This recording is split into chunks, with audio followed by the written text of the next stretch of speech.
In the days of like the golden age, they call it, of television, the majority of that was live productions. What was that like? What was that experience like compared to doing film or taped productions? Panic. Because if, like, you did the Robert Montgomery show, you rehearse 5 days. Nick Dunn was the floor manager, Nick Dunn, the writer. Wonderful guy. And little did we know that he was going to be ultimately become one of America's really great reporters. But it was anxiety. First of all, anxiety to get a job, because we weren't a bunch of Hollywood has-beens. We were young actors, not necessarily all actor studios. Some of us had jobs working in a restaurant, or I worked in the docks at one time.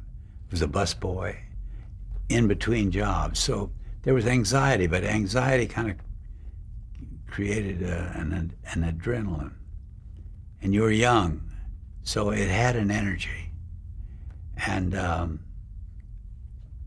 one of the actresses that I should have mentioned, who was a darling, darling girl, matter of fact, we went together for a while, was probably one of America's great young stage actresses, Kim Stanley. She was a brilliant actress, never really given the kind of treatment she should have been given. Brilliant, set a kind of a standard for acting. There are an awful lot of pretty well-known actresses around who model themselves after Kim. And I won't name names, but some kind of roadshow versions of Kim Stanley. But she and we had so many, and she was Actor Studio, of course. But anyway, that energy, that verve, that excitement, that stimulus, that electricity, I think showed. And I'm not sure it always showed in movies. I mean, movies can be marvelous, but they didn't have that element of panic that we had. And I mean, when Nick Dunn said, "1 minute, Mr. Montgomery," he was a floor man. You'd hear Robert Montgomery say, "Thank you, Nick." Then he'd go into what had happened in the first act, and you're sitting there buttoning up your fly, panicked because you hadn't finished dressing. But Elizabeth Montgomery, his daughter, he had a summer theater. He had a summer show, the Robert Montgomery Players, and I was one of the regulars in that. John Newland and some of the other actors I mentioned did. Elizabeth and I did a number of things together. She was a lovely actress. We did a show, special called Our Hearts Are Young and Gay, about two young couples meeting on a boat going over to Europe in the 20s. And then she ultimately did that series, and she was a lovely gal. They're all leaving too fast. This production that you just mentioned was a live production, right? The one you did with her. Oh, yeah. And what was, looking back, do you prefer doing live productions as opposed to like film? That's a very good question. I think that in my young kind of actor studio live acting way, I liked the panic because I could utilize it. But then I got lazy with film because you can do it again, you get another take. And I remember I did the original Days of Wine and Roses, and that was live. But it was one of the first ones that they put on tape. So Johnny Frankenheimer, John, God bless you. We did it at CBS in New York. Piper Laurie, brilliant. And then we raced over to the Beverly Hills Hotel to see it on, because it was being shown 3 hours later, because it was live for New York. So we did it in Hollywood, live at CBS on Fairfax. Finished the show, race over to the hotel, and watch the Days of Wine and Roses come on. And of course, it's about an alcoholic, and I'm playing the lead character. So it's only right that I have a drink or two at the bar with Johnny. And that was one of the first live shows that I did, the original Days of Winter Roses, which was beautifully done by all great cast and Charlie Bickford and all these wonderful people, and beautifully reviewed. And then, God love him, Jack Lemmon liked it, and he had the money to get it along with.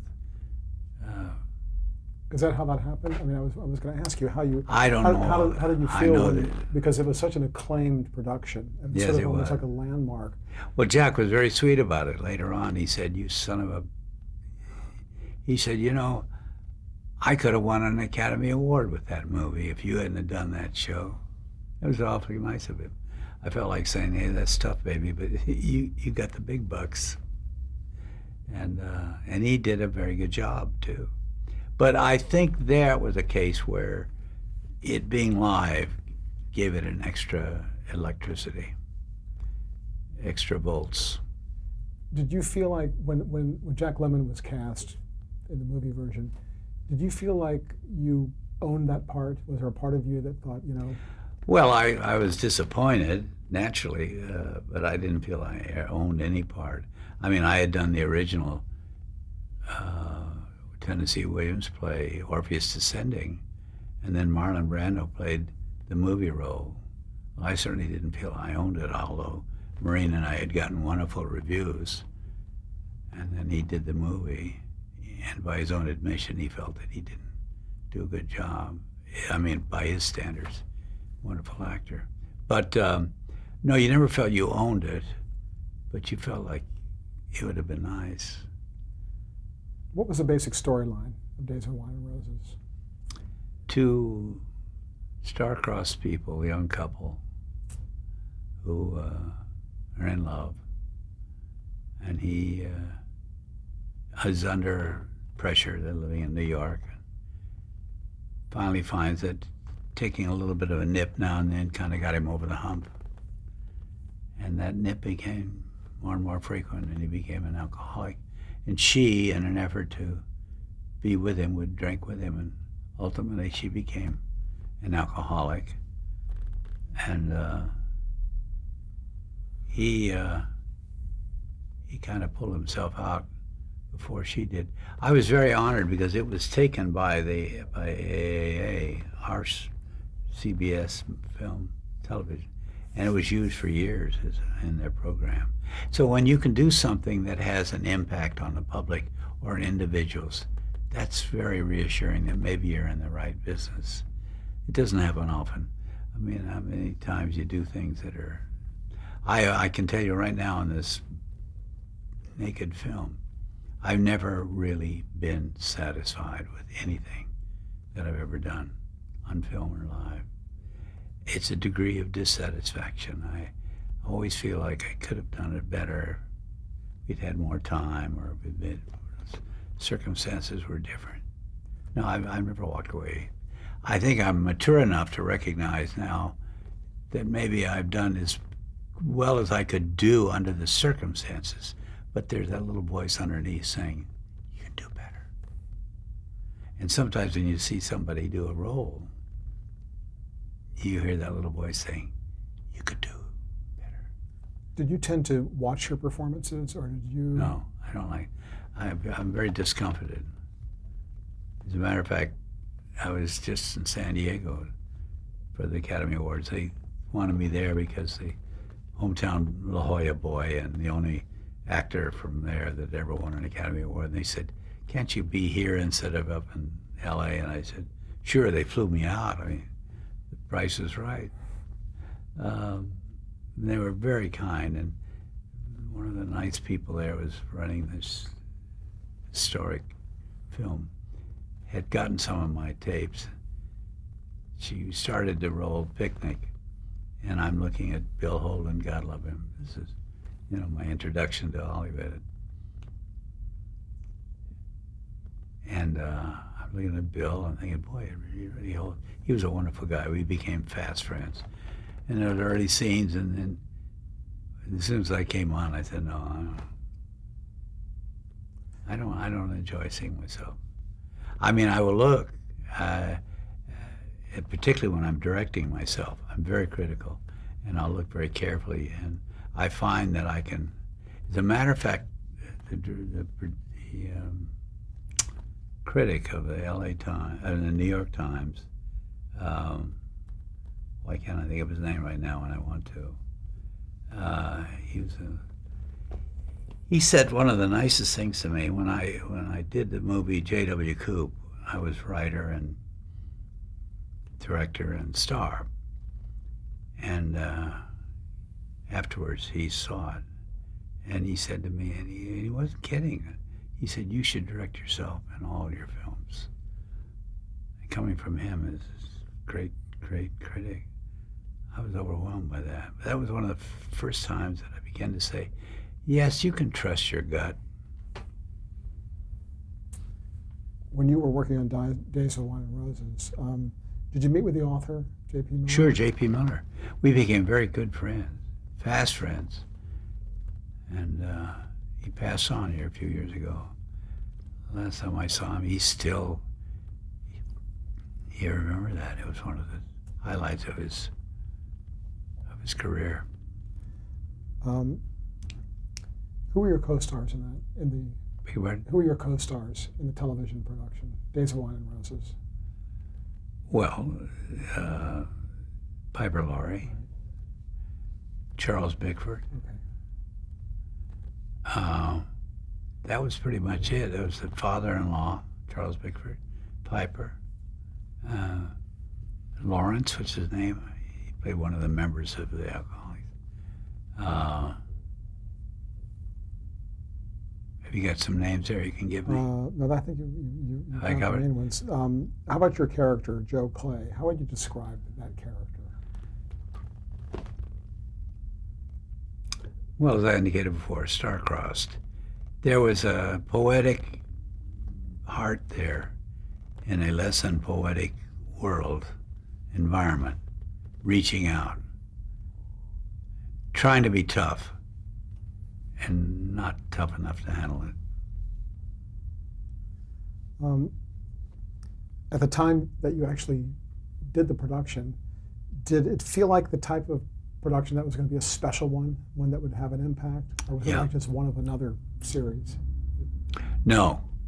It was the first time I felt I was given a pretty good shot on television. We had a meeting with John Frankenheimer. He was already a pretty big star as a director.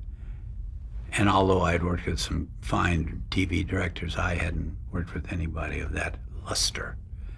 And they said that, and we were going to be shot out here, so we met at the Bel Air Hotel with the producer, help me, great producer, alas. Anyway, it'll come to me. Yeah. I'm on jet lag. I'm in New York time. Anyway, just excuse. Anyway, we met over there, and I could tell. I felt like I was a little bug on a little glass specimen under a microscope. I was sitting here having lunch with those guys, and they were examining me. I felt like I was, and I knew why, because they weren't sure, even though I'd been around the pike a little while. I had never been given a really good role. I mean, a great role on television. And I thought this was a great role. And they thought it was a great role, and I could understand their concern was, could this guy, was he up to it? So I felt like I was being thoroughly examined. And later on, they were celebrating that show and a few others here a couple years ago in Hollywood, and they had us over the DGA Theater up on the stage. John was there, and he said a sweet thing. He said he thought that was the best thing he'd ever directed on television. And he told me later how much it meant to him and how much he wanted to work with me again. Of course, he died very shortly after. But I didn't feel I owned it.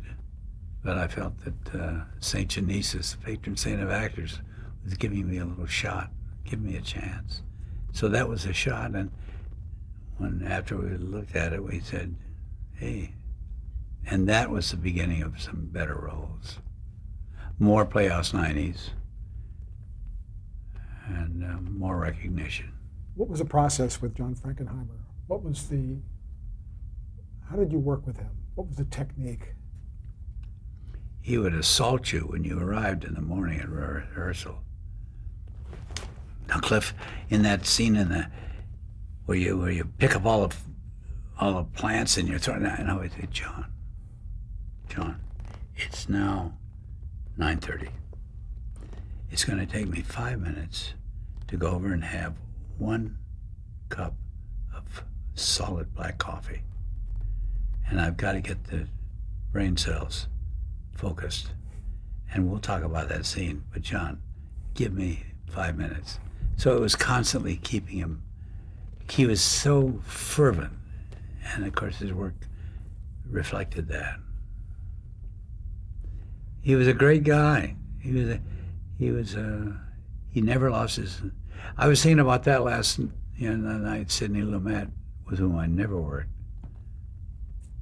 I saw him at a party last summer out in Long Island. He lives out there, and we were talking about the fact we never worked together. But he always had that fervency. Dynamic little guy, and he's going to be 80 years old. I think that's what they said. And I loved what my friend Clint said. He said, I'm just a boy compared to Sidney. But Sidney has, that wonderful electric feeling. Another person that had it died far too soon was Harold Clurman. Of course, he was a brilliant critic. A lot of people didn't realize he was a great critic as well as a great director. And I had done Tennessee Williams' Orpheus Ascending with Maureen, one of my favorite actresses. I mean, when you've worked with people like Vanessa Redgrave, and forget the politics and all that nonsense, Vanessa Redgrave, and well, it doesn't get any better.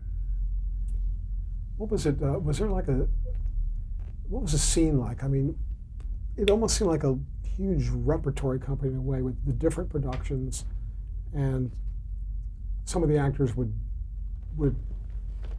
be in different productions, but would cross paths with some of the other actors. What was that like? Was it an exciting time in live television? Yes, it was exciting. There was a sense of sort of an ensemble. Like my friend Rod Steiger, who left us here a year ago, and when I was out here a couple of years ago, he reminding me of what it was like. There was an ensemble feeling. Even you'd worked with them at the studio, or you'd done scenes with them, or you'd done some TV show 4 or 5 years before. But it was a kind of a regathering. And of course, if you remember the Actors Studio, you did have a tendency to kind of feel emboldened by that. I tried as an ex-newspaper man to always remind myself that you just have to put one leg of the trousers on at a time like everybody else. But the fact that you'd become a member of the studio back when it was really tough to be a member and you couldn't be some kind of visiting movie star being interviewed. You were a hard-working actor. And I was proud of the fact that I got in. I was proud of that. How about the prestige level? Obviously, theater went back thousands of years. Film was already established, but television was new. Was it considered beneath an actor to do that, or was there a certain prestige about those groups of shows that were done in the 50s? There was a little bit of looking down the nose at it, particularly the commercial aspects, commercials and black and white. And they had these little small television shows, and people who were successful stage actors felt it was a little low, a little beneath them. And the movie stars who would come east were terrified of the live shows because they'd been cocooned, protected by their little, battery of people plus 18 takes. And it was sad. I'd look at some of these visiting movie actors who come back to do one of these shows, and they were terrified. They were really nervous about doing it. And we, as young utility actors, had already done a string of shows. We were getting a little casual and cavalier and kind of loose and reckless, and we can knock this off, and our, memory was never a problem. So, but we knew we were on the cutting edge of something, black and white. Let me mention some of the series and see what, kind of what your brief thought is about the series, and then some of the productions that were in those series that you were a part of. Bosley Crowther, that was the name. Is that the producer for? No, Oh. no, I'll get that too in a minute. So this is like a serial, folks. We're just making you stay with us because we're going to give you the answer, right? Bosley Crowther was a great literary man and great critic for the New York Times. And he's the guy that really made me feel, first time I really began to feel maybe I had a hold of something, when he said, after seeing J.W. Coop, he had first of all been the guy that had recognized the script, and he recognized that I could write, and he was working for Columbia then. He recommended they allow this to be made under the aegis of Columbia, so they financed it for $1.50. But after he saw it, he said to me, "You should direct yourself in all of your films." Having seen me in a number of films where I was less than brilliant, I guess, I don't know. But that was a wonderful, uplifting thing to say to a young actor who was always a bridesmaid, never a bride. I mean, I didn't tell you the story, but Gerald O'Loughlin had a profound impact. He was one of those wonderful character actors, still is. And we were doing the TV version of Charlie. And it was called The Two Worlds of Charlie Gordon. It was for the theater girl, U.S. Steel Hour. And he said to me in the middle of the week, "Cliff, you're doing a hell of a job. Who do you think will do the movie?" I said, "What do you mean?" He said, "Well, every time you do a good job on television, whether it's Days of Wine and Roses or what, some movie star comes along, buys it or gets it, and you're watching it, and you're not, who do you think will get the movie?" And I said, "Well, knowing Hollywood, maybe Debbie Reynolds," just to be kidding. So that was Jerry O'Loughlin. I also remember the Actors Studio, great actor. Anyway, when Bosley Crowther said that to me about my directing, it was my first directing job of something I had been involved in as not only a star but actor, but writer. He said, when he said you should direct yourself in either movie, he was saying something to me. He was saying that maybe that my gut reaction on things were, maybe there was something there. So I learned since then as a writer that when you really feel the words are working right, go with them. Was that? I completely screwed you up. I apologize, Steve. No, that's okay. I mean, because I'm just, I'll be. when you mention something, I'm just going to go ahead and go with that. Sure. Because that was a very key production too. Yeah. The television version, which then led to the film where you won the Oscar. Oh, Charlie, yeah. Charlie. What was it about that part that attracted you as an actor and as a person? Was there a connection for you? Nothing in the family, thank God, because it was about mental retardation. I had such an empathy for the character when I read it that I thought, I think I can do this rather well. And I think people at Theater Guild was so kind to me. In the middle of rehearsal that week, I went home. I was living down the Lower West Side in the village, about a block from the docks. And I had one of those wolf hours, 4 in the morning, what's it all about, Alfie, moments. I couldn't sleep, and I was thinking to myself, I'm doing this show for the Theater Guild, U.S. Steel Hour.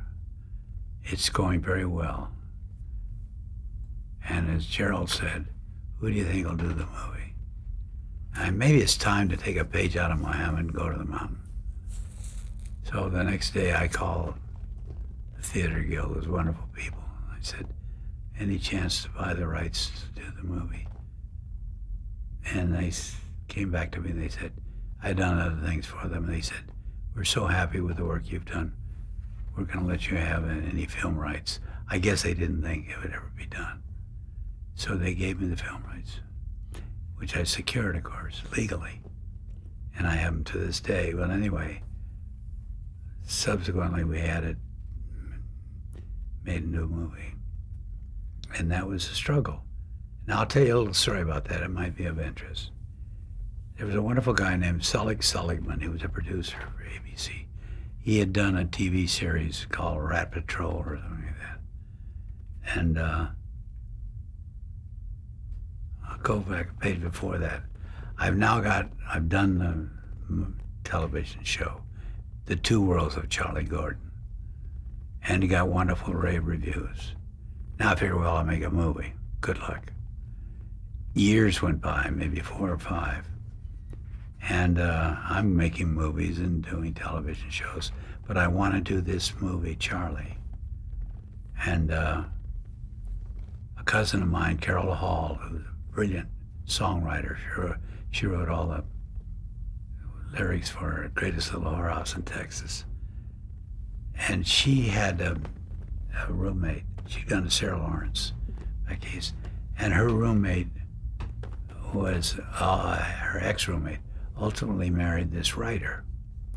And she called me one day and said, you know, this writer who'd already done a couple of books, he's such a film fan.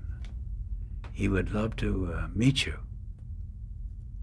I said, well, I'm very touched. I don't, not that many things. So I went up, they had a place up in the 80s, East 80s, and I met this writer, very bright guy. And he mentioned some stuff I'd done, and he talked about what a film fan he was. And I put that name in the back of my head. Now, dissolve, as they say in Hollywood. I'm now down in Mexico doing a film I had to do under contract for Columbia. I won't even mention the name of it. It was kind of passable, hardly passable. Anyway, I'm stuck with it. And meanwhile, a producer for United Artists in London had been in touch with my agent asking me if I would do a certain film. I'd read it. It was studded with cliches. So much so that I said to my agent, listen, be respectful, but when you call these people, tell them thanks, but no thanks. But he was persistent, this fellow, producer named Michael Ralph. He was persistent. Now I'm down in Mexico doing this hapless film for Columbia. And I get a call in the middle of the night from London, and a woman said, my boss, producer Michael Ralph, is on the route to see you about this film. I said, didn't they get the message? I'm sorry, but I don't think I can do it. She said, yes, but he's obdurate, he's determined. I said, okay. So about 7 a.m, he called up, this poor soul. He'd flown all the way across the Atlantic, trying to talk me into doing this film. So I went down, and over the scrambled eggs, I tried to be diplomatic, and he said, well, what can I get you to do this film? And I said, it's not a matter of price. I just don't think it's something that would be a happy situation. He said, if you were me, what would you do? I said, I'd probably slash my wrist. He said, well, I don't want to do that. What, any suggestion? And I got one of those epiphany that you get, not necessarily over scrambled eggs, but somewhere they come. And I said, you know, this film, this story, he didn't write it. I said, it's loaded with so many cinematic cliches. All I can do is think of, well, you got lemons, make lemonade. He said, what do you mean? I said, underline all the cliches. Make it a satire or a parody on all the spy stories. This is before they were doing parody on that. Can we stop and then change tape? Sure. And pick up the